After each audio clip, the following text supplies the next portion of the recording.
दोस्तों, आचार्य चाणक्य के बारे में आप जानते ही होंगे। उनके जीवन के आदर्श और सिद्धांत आज भी इस्तेमाल किए जाते हैं। उनके द्वारा बनाए गए नियम और शास्त्र और ज्ञान को आज भी उपयोग किया जाता है। तो आइए उनके बारे में कुछ रोचक तथ्य जानते हैं। कुछ ऐतिहासिक ग्रंथों और इतिहासकारों का मानना है कि आचार्य चाणक्य का जन्म 371 ईसा पूर्व में हुआ था और वहीं दूसरी ओर ऐसा भी माना जाता है कि उनका जन्म प्राचीन भारत में ईसा पूर्व 350 को हुआ था। कुछ ऐतिहासिक ग्रंथों और इतिहासकारों का मानना है कि आचार्य चाणक्य का जन्म तक्षशिला में हुआ था और वहीं दूसरी ओर ऐसा भी माना जाता है कि उनका जन्म दक्षिण भारत में हुआ था। कुछ ऐतिहासिक ग्रंथों और इतिहासकारों का मानना है कि आचार्य चाणक्य के माता पिता का असली नाम कानेश्वरी और कानिन था और वहीं दूसरी ओर ऐसा भी माना जाता है कि उनके माता पिता का चनेश्वरी और चाणक्य था। ऐतिहासिक ग्रंथों और इतिहासकारों का मानना है कि आचार्य चाणक्य का जन्म एक घोर निर्धन ब्राह्मण परिवार में हुआ था, जिसमें उनके पिता एक शिक्षक थे। ऐसा भी माना जाता है कि आचार्य चाणक्य के पिता के नाम पर ही उनका एक नाम चाणक्य पड़ा और वहीं कौटिल गोत्र होने के कारण इनका दूसरा नाम कौटिल्य पड़ा। वहीं माता पिता दोनों ने मिलकर इनका असली नाम विष्णुगुप्त रखा था। इतिहासकार के अनुसार जब आचार्य चाणक्य पैदा हुए तब उनके मुंह में एक ही दांत था, जिसे देखकर जैन मुनि द्वारा की गई उस भविष्यवाणी से उनके माता पिता घबरा गए थे कि वो एक दिन राजा बनेगा, क्योंकि उनके माता पिता बड़ा होकर उन्हें एक जैन मुनि या फिर आचार्य बनाना चाहते थे। तब जैन मुनि ने उन लोगों से कहा था कि अगर आप ऐसा चाहते हो तो फिर आप इसके दांत को निकाल दें, ये राजा का निर्माता बनेगा।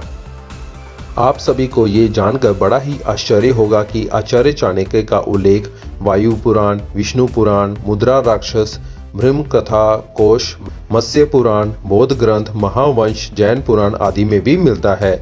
इतिहास के अनुसार अर्थशास्त्र के महारथी आचार्य चाणक्य को उस काल में काला पंडित के नाम से भी जाना जाता है, क्योंकि वो बेहद ही कुरूप थे, लेकिन उनकी मानसिक सक्षमता को परख पाना किसी के बस की बात नहीं थी। आचार्य चाणक्य दवा और खगोल विज्ञान के साथ साथ समुद्र शास्त्र का भी बहुत अच्छा ज्ञान रखते थे। आचार्य चाणक्य दवा और खगोल विज्ञान के साथ साथ समुद्र शास्त्र का भी बहुत अच्छा ज्ञान रखते थे, जिसके कारण वह किसी व्यक्ति के चेहरे के भावों को देखकर अनुमान लगा सकते थे कि सामने वाला क्या सोच रहा है। इतिहास में आचार्य चाणक्य की मृत्यु को लेकर भी आज तक बहुत संशय बना हुआ है। उनकी मृत्यु से संबंधित दो धारणा आज भी प्रचलित हैं। पहली ये कि उन्होंने भोजन व पानी त्याग कर अपनी इच्छा से शरीर छोड़ दिया था। वहीं दूसरी धारणा के अनुसार वो एक षड्यंत्र के शिकार हुए और उनकी मृत्यु हो गई। इतिहास के अनुसार जब मगध साम्राज्य के नंद वंश के राजा धनानंद ने आचार्य चाणक्य तिरस्कार करके अपने दरबार से बाहर निकाल दिया था, तब उन्होंने अपनी चोटी खोलकर प्रतिज्ञा ली थी कि जब तक वो समस्त नंद वंश का विनाश नहीं कर देंगे तब तक अपनी चोटी नहीं बांधेंगे। आचार्य चाणक्य ने अपनी प्रतिज्ञा को पूर्ण करने के लिए चंद्रगुप्त मौर्य को मात्र 12 से 13 वर्ष की आयु में ही उनके मामा से धन देकर खरीदा और उसे कम उम्र में ही शासन करने और समाज कल्याण करने की शिक्षा प्रदान की। आगे चलकर इसी बालक ने उनकी प्रतिज्ञा पूर्ण करते हुए नंद साम्राज्य का विनाश किया और मौर्य साम्राज्य की नींव रखी। ये आचार्य चाणक्य की नीतियां और दूरदर्शिता का ही परिणाम था कि आज भी इतिहास में मौर्य साम्राज्य का नाम भारत के सबसे बड़े और महान साम्राज्य के रूप में दर्ज है। कुछ ऐतिहासिक ग्रंथों और इतिहासकारों का मानना है कि आचार्य चाणक्य चंद्रगुप्त मौर्य को शत्रु द्वारा किए जाने वाले किसी भी जहरीले आघात से बचाने के लिए उसको भोजन में बहुत कम मात्रा में जहर भी देते थे। ऐसा भी माना जाता है कि आचार्य चाणक्य ने स्त्रियों और युवतियों की एक विशेष विषकन्या सेना भी बनाई थी, जो कि अपने जहरीले चुंबन से शत्रुओं का विनाश कर देती थी।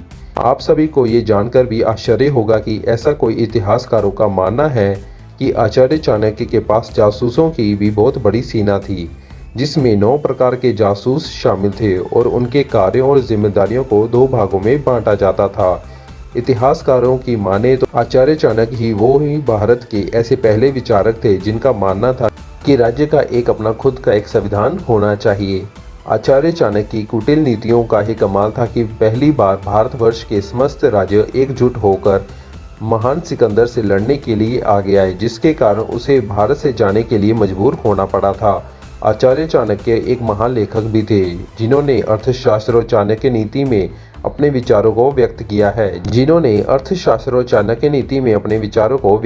है, जिन्हें आज के समय में बड़े बड़े देश की सरकारें अपनी विदेश नीति में और प्रसिद्ध अर्थशास्त्री इकोनॉमिक में अनुसरण करते हैं। कुछ इतिहासकारों का मानना ये भी है कि आचार्य चाणक्य की महान सम्राट अशोक से भी मुलाकात हुई होगी, जो कि चंद्रगुप्त मौर्य के पोते और बिंदुसार के पुत्र और भारत के महान सम्राट थे। हालांकि उन दोनों की मुलाकात की पुष्टि करने के लिए कोई भी लिखित साक्ष्य मौजूद नहीं है।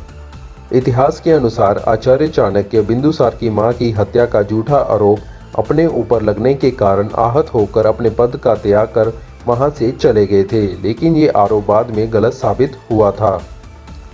तो ये थे आचार्य चाणक्य के जीवन से जुड़े हुए कुछ तथ्य। अगर आपको ये वीडियो पसंद आई हो तो इस चैनल को लाइक, शेयर और सब्सक्राइब ज़रूर कीजिएगा, ताकि फैक्ट से जुड़ी हुई और जानकारी के साथ हम आपको एंटरटेन कर सकें। ऐसे ही और नए फैक्ट्स जानने के लिए वीडियो को लाइक, शेयर करें और चैनल को सब्सक्राइब करें। बेल आइकन को दबाना मत भूलिएगा।